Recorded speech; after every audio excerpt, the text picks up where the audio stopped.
Whether we like it or not, the changes are coming to college football. The NFL style, the NFL format is coming, at least from a front office standpoint. A general manager is just the start, in my opinion. I think this time next year, we're going to be having the same conversation about the NFL format in college football. I think this time next year, we're going to be talking about OTAs. We're going to be talking about mini camps. You're not going to be talking spring football. It'll be referred to as OTAs or mini camps, in my opinion. I think that is where we're heading. I think the general managers are just the start of it. Now, Nebraska hired a GM last season. Coach Rule was kind of ahead of the curve in that aspect. You're seeing more teams go now and hire a general manager. And what does that job entail? Where did Nebraska's old general manager, Sean Padden, go? Well, he's not leaving, but we'll cover what he does later in the video. So who is this new general manager? Well, he spent 17 years in the NFL as a scout. He was a lead scout for the New England Patriots during the greatest dynasty in NFL history, winning multiple Super Bowls, responsible for identifying the talent for the GM, for arguably the greatest coach in NFL history, Bill Belichick, identifying the talent for them to bring in. I think that's a huge accomplishment. He was there for 10 years, and they were an absolute dynasty. No question, in my opinion, the best ever. Well, then he left, and then what did he do? Oh, he just went to Philadelphia. He was their national scout, identifying talent, again, for the GM, even the owner too, and the head coaches to bring in and make Philadelphia what they've become today.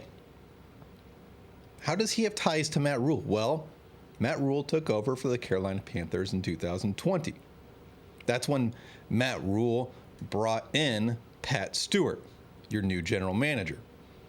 He brought him in. He made him the director of player personnel at Carolina. And then after Carolina, he went back to New England as the director of pro personnel in 2024. So he has a lot of scouting experience and he has a lot of front office experience. That is huge. Not a lot of college experience. We're going to get to that here in a little bit. The big thing for Pat Stewart and what he is going to do, his job is going to be focused on talent acquisition, whether that's through the portal, whether that's through high school ranks, whether that's through the JUCO ranks, or even overseas, like we've seen with David Hufken from Germany. His job is going to identify talent, acquire said talent, and retain said talent. Those are his three main objectives. I think this could potentially change the recruiting department, not just at Nebraska, but nationally. This is a major, major move for Nebraska. The one thing that concerns me, which we just talked about a little bit, and I'm going to kind of dive into it here, his lack of college experience and dealing with the transfer portal and dealing with high school athletes, those right off the rip concern me. Now, the one caveat, I guess you could say to that, is like we said at the top. The NFL model is coming to college football. He's got 20 plus years of experience in the NFL. 17 of those are as a scout. So that's like the one caveat, I guess I could say, or like the one reason to not be overly concerned about his lack of college experience in the transfer portal and high school players, because he understands really what the NFL style is, what the college landscape is going to. He's already been there and done that. But is it cause for a little concern? Absolutely, in my opinion. It's something he has to learn. But is it going to be impossible to learn? No, it's not. Keep in mind, too, the GMs in college, like Sean Padden, when he was hired last year at Nebraska, was not making near the money that schools are making now. There's GMs that make upwards of 1.2, 1.3 million. There's some that make in the 600,000 range. Nebraska is going to be aggressive with their price tag. If Nebraska and specifically Coach Rule believe that new general manager Pat Stewart is the guy that's going to excel and deliver talent to Nebraska through elite scouting, through elite connections, and through an elite recruiting department. If they believe he's going to be that guy, I would say worst case scenario, like on the low end of salary expectations, you're looking at a $500,000 to $600,000 price tag. Would I be shocked if he makes $1 million? Probably not, no.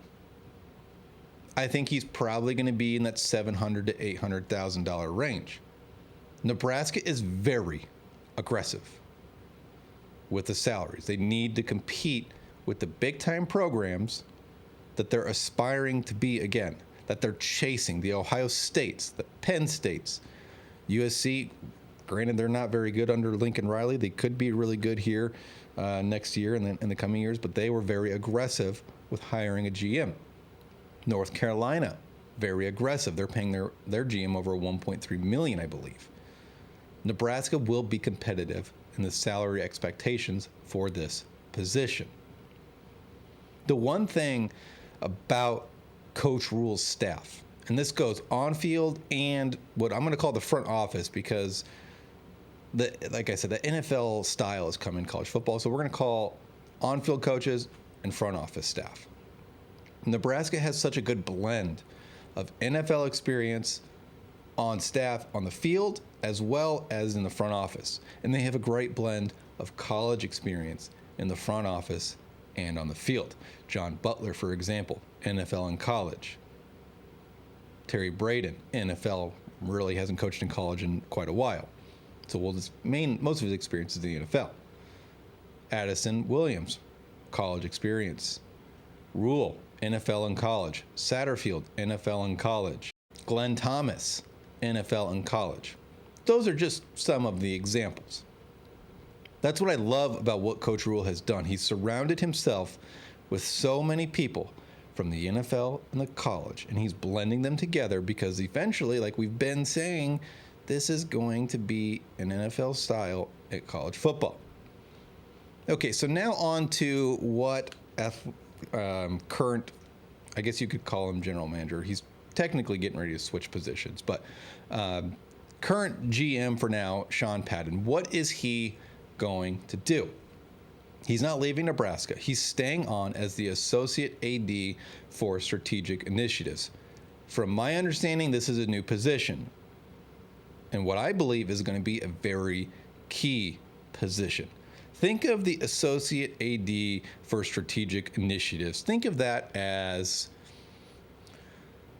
think of it as like kind of like an owner, or it's a little higher up than a GM, from my perspective at least, based on what I've read from the reports of what he's going to be doing.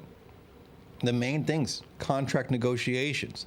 That's going to go for new and current players, and handling the salary cap. So he's like your financial guy. He's not going to be as much in the talent retention aspect in terms of re-recruiting players on the team or recruiting players to the team. He's going to be the guy that goes to a, say, Dylan Raiola or an Emmett Johnson, or let's say he goes to a recruit like, I'm just going to throw out someone like Titan Davis from St. Louis. When they're talking about revenue sharing and money from the collective 1890, when that player is negotiating, okay, I have an offer from X school for $600,000 and you're paying me $400,000. Sean Patton is going to be the one that's going to negotiate the contract between the player and the school for the revenue sharing and the money through 1890. 1890 is still going to raise money for NIL. Don't get me wrong. They're just not going to raise as much, in my opinion, especially with the stadium project, which we've talked extensively about on this channel. The big thing is he's going to say, okay, Coach Rule and the GM, Pat, this is what our offer is. This is what he's getting. Yay or nay. We have X amount of dollars to work with. based on our salary cap. And then he'll work the deal, get the player to sign, or they'll let him walk. Essentially, that's kind of how I look at it. So what is the salary cap? Well, we know with revenue sharing, Nebraska has said they're going to divvy up approximately $14 to maybe $16 million for football alone. That's not enough, obviously, to compete at the highest level.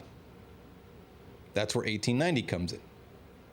So I would say between 1890 and the revenue sharing, Nebraska's salary cap or budget for the football team is going to be in the ballpark of the $18 million to $22 million range. Gone are the days of walk-on players. You can have guys that are still walk-ons and they'll earn NIL that pays for their school. But this is not going to be like we're taking 15 walk-ons or 20 walk-ons. I don't think Nebraska actually signed a single walk-on in this previous class for the class of 2025. The new roster cap or the roster limit, scholarship limit, however you want to word it, is likely going to be in effect come June, July timeframe. So right now, all these players that have signed and are enrolled at Nebraska and earning NIL, they're only getting paid through 1890. So we know 1890 had to raise a bunch of money in order to get all these big-time players.